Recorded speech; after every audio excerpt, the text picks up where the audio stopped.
መንግስት ሽወደን ፖሊስ ምስ መራኸቢ ውዝሃን ዓሚቕ ሓበሬታ ምምሕላፍ ዘይምፍቃዱ ተሪሮ ቀሳ ቀሪቦ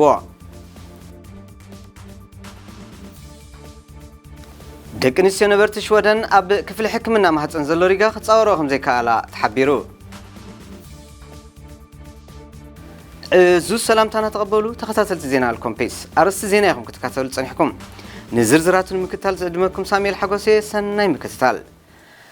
መንግስት ሽወደን ፖሊስ ዘጋጠመ ገበናት ዓሚቕ ሓበሬታ መሃብ ብምዕንቃጹን መራኸቢ ውዝሃን ከነግራ ዝግባእ ብዘይምፍቃዱን ወቐሳን መረረታት ህዝብን ይዘንበሎ ክትብል ሬድዮ ሽወደን ኣብ ናይ ትማሊ ምሸት ፈነዋ ገሊጻ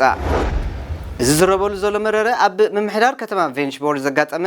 ሓደ ከቢድ ገበን ማለት ሓደ እኹል ሰባይ ኣብ ልዕሊ ሓንቲ ህፃን ብዝፈጽሞ ጾታዊ ዓመፅ ዝኸተሎ ራብሻይ ኣዛራቢ ምዃኑ ዝንገረሉ ዘሎ ንሱ ግላዊ ክሲ ቀሪቡ ምርመራን ተፍታሽን እኳ እንተነበረ ብሰንኪ ዘጋጠሙ ዕበጦ ንህዝቢ ተኸባቢ ንጹር ሓበሬታ ከም ዘይነበረ ዝንገር ዘሎ እቲ ክረም ዝግብኦ ዝነበረ ገበናዊ ሓበሬታ ኣብ መንጎ ፖሊስን ህዝብን ዘሎ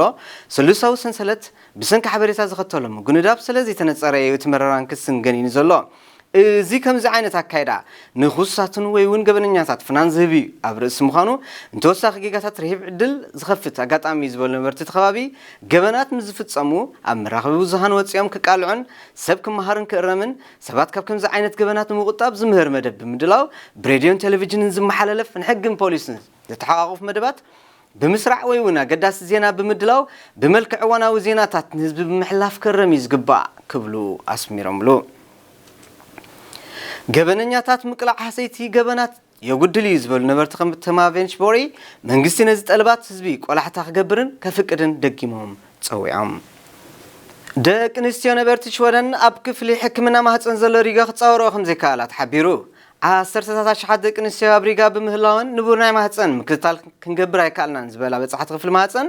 ኣብ ናይ ፈለማ ምብፃሕን ንምጅማር ጥዕናዊ ምክትታልን ካብዚ ተጠቂሱ ቁፅሪ ብኸፊል ማለት 600 ደቂ ኣንስትዮ ኣብ 3 ወርሓዊ ዕድል እንተገይረን ጥራይ ክፅውዓ ኣብ ምፅባይ ከም ዘለዋ ዝንገር ዘሎ ብመሰረት ስታስቲካዊ ሓበሬታ ሚኒስትሪ ጥዕና ሽወደን ኣብ ክፍሊ ክትትል ማህፀን ብብዝሒ ቁፅሪ ዘለዋ ደቂ ኣንስትዮ ኣሃዝ እቲ ዘሎ ብዝሒ ተሓከምቲ ምስ ክኢላታት ማህፀን ማለት ጋይኖኮሎጂስት ክረአ ከሎ ኣዕጋቢ ኣገልግሎት ከም ዘየለ ዝግለጽ ዘሎ እዚ ኩነት እዚ ሓደገኛ ጥራይ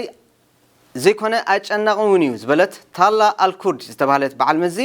ከም ግዳያት ካንሰር ዝኾና ተሓከምቲ ደቂ ኣንስትዮ እዚ ከምዚ ዝበለ ሽግር ክኽተሎ ዝኽእል ገዚፍ ሃስያ ከቢድ እዩ ክትብል ንኣገልግሎት ሬድዮ ሽወደን ሓቢራ ንሳ ኣብ ዕላላ ማህፀን እቲ ዝዓበየን ወሳንን ኣካል ጓል ኣንስተይቲ እዩ ቀጻሊ ምክትታል ድማ ይጠልብ እዚ ምዘይኮን ግን ኣብ ጥዕና ሙሉእ ኣካላት ከምፅኦ ዝኽእል ሃስያ ምግማቱ ከቢድ እዩ ክትብል ገሊፃ ኣብ መወዳእታ መንግስቲ ናይ ቀረባ ክሊኒካት ብምድላው ቆላሕታ ክገብር ዝፀዋዓ ደቂ ኣንስትዮ ስክፍተ እንድሕሪ ማይ ናብ በዓቲ ከይከውን ፍርሐን ይገልጻ ከም ዘለዋ ዝንገር ዘሎ ምድንጓይ ክትትል ዘይፈለጥካይ ሓዳር ሕማም ከምኡውን ክንዩ ዝኸይድ ናይ ሞት ሓደጋ ክኽትል ይኽእል እዩ ዝበላ ነዊሕ ብምፅባይን ዘማረራ ተሓከምቲ ነዚ ጉዳይ እዚ ዝምልከቶ ኣካል ቆላሕታ ብምግባር ፍታሕ ከምፅእ ዘሎ ሪጋ ከዓ ናብ ንቡር ክመልስ ተላብየን ኩነታት ምልባዕ ሕማም ሰዓል ብሰፊሕ ዝርግሐ ከም ዝቐፀለ በዓል መዚ ኣገልግሎት ጥዕና ሓቢሩ ኣብዚ ሒዝናዮ ዘለና ወቕቲ ዛሕልን ቀዝሕን ንኽራማት ሽወደን ብሓፈሻ ብፍላይ ከዓ ምጅማር ቅንያት ልደት ብተደጋጋሚ ዝኽሰት ኩነታት ምልባዕ ሕማም ሰዓል ብሰፊሕ ዝርግሐ ከም ዝቐፀለ በዓል መዚ ኣገልግሎት ጥዕና ኣብ ህዝቢ ኣብ ዘውፅኦ መግለፂ ሓቢሩ ብመሰረት እቲ ቤት ፅሕፈት ኣየናይ ዓይነት ሰዓል ይላባዕ ምህላው ንምፍላጡ እዋኑ እኳ እንተዘይኮነ ክሳብ ሕጂ ተመዝጊቡ ዘሎ ዝበዝሐ ዓይነት ሕማም ሰዓል ኢንፍሉዌንዛ ኤ ተባሂሉ ዝፍለጥ ምዃኑን ዓብይ ናይ ምሕላፍ ተኽእሎ ከም ዘለዎ የተባዓል መዚ ሓቢሩ በዚ መሰረት ብፍላይ ኣብ ኩነታት ጥንሲ ተኣፈፍቲ ሕማማት ብዕድመ ዝደፍኡ ሰባት ፀረ ኩሉ ዓይነት ኢንፍሉዌንዛ ብሓፈሻ ብፍላይ ከዓ ምዚ ሕጂ ብብዝሒ ዝላባዕ ዘሎ ኢንፍሉዌንዛ ኤ ክታበት ክወስቱን ኣድላይ ዘበለ ጥንቃቐታት ክገብሩን ምኽሩን ለበውእን ኣመሓላሊፉ እዚ ሒዝናዮ ዘለና ሰሙን ኣብ ነፍሲ ወከፍ ዓመት ኣብ ሽወደን ኖርዌይን ዓለም ለኸ ደረጃ ኣብ ዝተፈላለዩ ሞያታት ኣበርክቶ ዝገበሩ ሰባት ዝወሃብ ሽልማት ኖቤል ከም ዝተዋሃበን በዚ ከዓ ከተማታት ኦስሎን ስቶክሆልምን ብዝሒ ኣጋይሽ ኖቤል ከም ዝተእንገዳ ተፈሊጡ ብፍላይ ኣብቲ ኣብ ኦስሎ ኖርዌይ ዝተኸደናይ ሎብ ዘበን ሽልማት ሰላም ዝተሸለመ ቀዳማይ ሚኒስትር ኢትዮጵያ አብይ ኣሕመድ ኣብቲ ቦታ ተረኺቡ ኣብ ሃገሩን ምስ ጎረቤት ሃገሩን ዝኾነት ሃገረ ኤርትራ ብሰንኪ ዝወሰዱ ተበግሶ ሰላም ንምትባዕ ሽልማት ሰላም ከም ዝተሸለመን ዓብይ ዜና ኮይኑ ከም ዝቐነየን ተፈሊጡ ይኹን ዳምበር ቀዳማይ ሚኒስተር አብይ አሕመድ ብዘይካምስ ጋዜጠኛታት ርክብ አይገብርን ምባሉ ተሪር ንቀፌታ ቀርቦ ከሎ ኣብ ደገ ዝቕመጡ ኤርትራውያን እውን ንቀፌታን ተቃውሞን አንጻር ትሽልማት ተቃውሞ ከም ዝተገብረን ኣብ መንጎ ኤርትራን ኢትዮጵያን ሰላም ወሪዱ ብምባል ዝውሃብ ሓበሬታ ጉጉይ ኣብ ርእሲ ምዃኑ ምስ ኣባይታ ዘሎ ኩነታት ከም ዘይሳናዮም እቶም ሰልፈኛታት ተቃወምቲ ከም ዘቃልሑ ክፍለጥ ተኻኢሉ ዘሎ ብዘይካዚ ካልኦት ኢትዮጵያውያን ተቃወምቲ መንግስቲ አብይ አሕመድ እውን እቲ አጋጣሚ እቲ ስነ ስርዓት ንውሳኔ ኮሚቴ ሰላም ኖቤል ብምቋም ድምጾም ከም ዘስምዑ ይንገር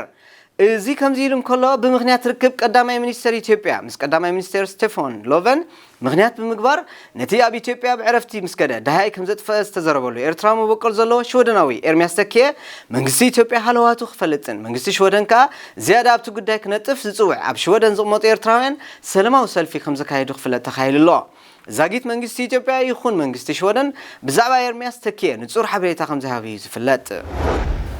ዝኸበርኩም ተኸታተልቲ ዜና አልኮምፒስ ንሎሚ ዘዳለኽዎ ዜናታት ዝራኽሞ ነይሩ